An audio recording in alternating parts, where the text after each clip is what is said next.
Hi, welcome back to Shape Up with Sue Daley. Today I've got Leonie Bateman from the Quilted Crow Girl Designs here in the studio with me. And recently we ran a retreat called Indulge, Winter on the Sunshine Coast. And I had asked Leonie and her partner, her business partner Deirdre, Bond-Abel, to join me as guest tutors. So what we did, we decided we'd work on a collaborative quilt, and the girls are well known around the world for their felted wool applique, and we thought what a great idea it would be to combine that technique with my English paper piecing. And so we got together and we decided that, that was a great idea, and we started to, put some ideas down on paper.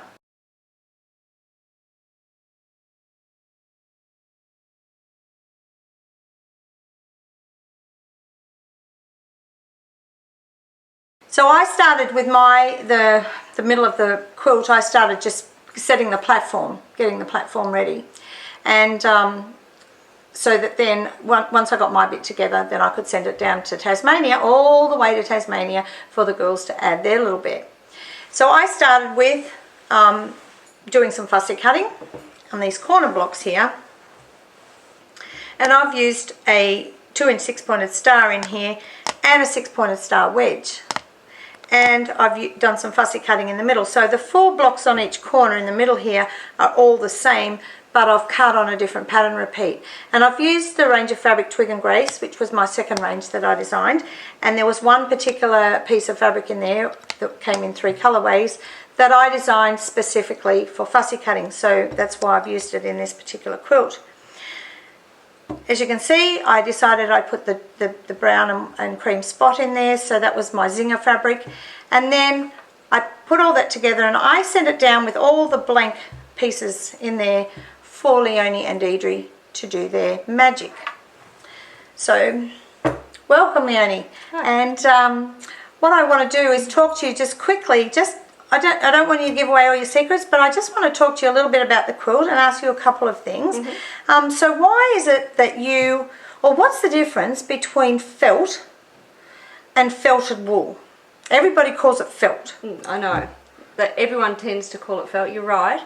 The difference between the two is that felt is made up of compressed fibres. Mm-hmm. So it's not woven, It's made up of compressed fibres. Now they could be polyester or they could be 100% wool, but all compressed together. Yep.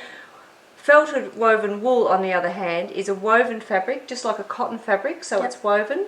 And we say felted because we've put it through a process where we've put it through a hot wash and a dryer, and that condenses all of those woven fibres to bring out felted woven wool. And it also makes it a little bit more soft and pliable to use. Okay, so when felting that wool, that makes it easier to work with? So does that stop it from fraying? Actually, no, I wouldn't say it would make it easier to work with. It makes it a lot softer. I have had other people use wool that's not felted. They still achieve the same sort of result, but then I wouldn't want to go ahead and wash that quilt because those fibres, that fabric's going to shrink down. Oh, okay, so it'll be all crinkly. So I would always advise people to always check when they buy it whether it has indeed been felted, and if not, wash it straight away as soon as they get home. Oh, okay. Yeah. All right. Okay, that's great.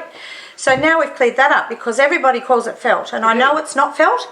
I know it's woven wool that's been felted, but a lot of people don't understand that.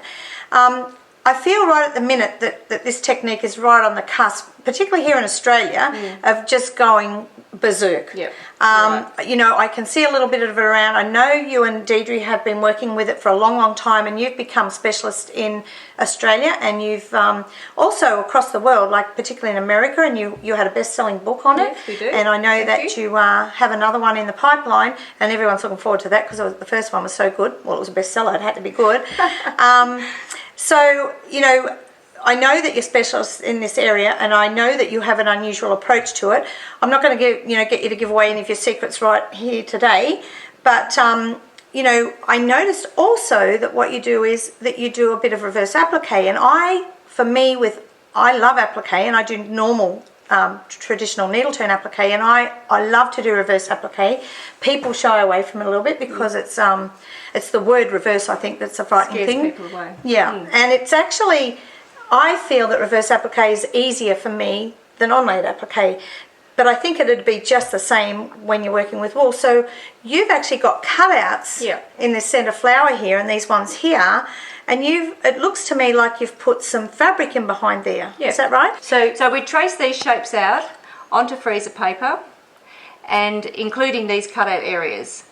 We then cut that shape out roughly, iron it onto our chosen piece of felted wool, and then we would cut the shape out on the drawn line. Also cutting out these teardrop shapes in here. Yep. Then we would place a larger piece of either cotton or wool behind that flower. Yep. Or probably a big square to sit underneath.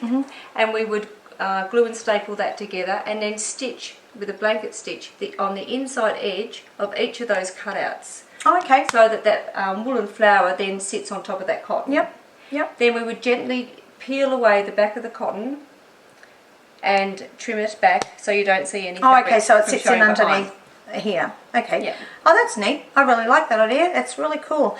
So Very easy. You've done blanket stitch. Now I know there's some people just do like a whip stitch. Like a whip stitch. Yeah. I guess there's a reason why you do blanket stitch. I'm thinking it might be just a little neater finish. Yeah, is that right? I personally like to use a blanket stitch. I think it does give a neater finish. Yep. I use a very fine thread, so does Deirdre when we stitch. What sort of thread do you use? We use an Orifil 28 weight. Oh, cool. Yeah, Orifil's which great. is a really lovely thread to use. And it matches really nicely. It with does. the We fabric. try and match our thread colour as best we can to the chosen wool that we've used, because we don't want the thread to be the centre of attention. Yeah, We want the applique shape to be the centre of attention. Yeah. And that's obvious. It's really obvious that you've matched that thread beautifully. Now just, I'm going to ask you to give away one of your little tips.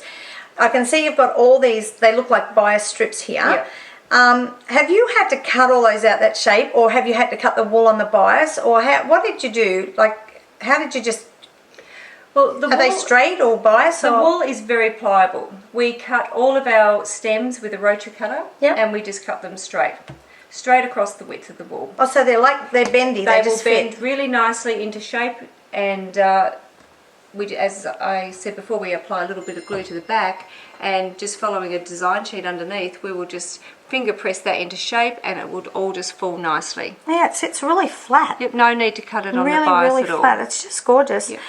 Well, you know, on the weekend, I know we had lots of ladies doing this quilt, and everybody just loved the idea of combining this English piecing with the wool. Everyone was so excited. And then when we got up around the edge, I actually also added the clamshell technique, just in these little mounded clamshells here, just to add a little bit more into the border, because it looked a little bit plain with the with the felted wool applique here. So it just added a little bit more. And then of course there's some machine piecing in here. These hourglass blocks are just gorgeous. I really love this quilt, and I especially love it because it's in my fabric. And Deirdre and Leonie from the Quilted Crow, they have a shop down in Tasmania called the Quilted Crow, and they felt all their own wool on site, and they also dye it to match the fabric they're working with. So I know these girls dyed this fabric to match especially the colours that were in the fabric range that I designed. So they're the specialists. They're probably in Australia. I know they're probably the most, I guess, the ones that have used it the most, and the most experience is the word I'm looking for in this particular technique. And if you want to know anything about it, they're the girls to ask. They have the most gorgeous shop. It's an old stone church. I've been down there on a number of occasions teaching for them and with them, and it's just a gorgeous shop. Everybody needs to visit there, isn't it? It's just a beautiful shop. It is.